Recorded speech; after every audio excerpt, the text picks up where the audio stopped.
they came up with a really weird take on what nothing might actually be based on what Witten had done. So they claimed that nothing could also be thought of as infinitely negatively curved space-time.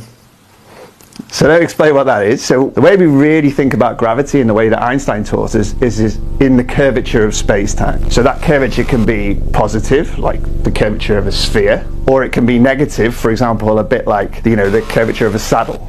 Okay, so there's two different types of curvature, positive and negative. When it comes to space-time, when we talk about negative curvature, we talk about something called anti-de Sitter space. And so what Brown and Darwin were claiming was, as you take the curvature of this anti-de Sitter space to minus infinity, it becomes nothing. But the way they realized this was, they basically said, right, we're going to take a space-time, we're going to put a bubble in it, but in that bubble we're going to put another space-time which is going to have some negatively curved space. Okay, and then we're going to drive that curvature down towards minus infinity. And as they did that, they realized that they were starting to recover Witten's bubble of nothing.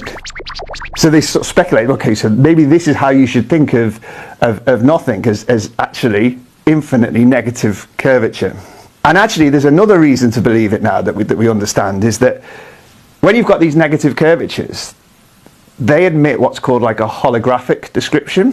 So there's two ways to describe negatively curved space. You've got just your gravity of negative curvature, and there's this other description. So it's called the ADS-CFT's correspondence. So the ADS part tells us about the negative curvature, and then we have this thing called the CFT. And these are just two different languages describing exactly the same physics. So think of one as being like English and the other one like Japanese, but they're both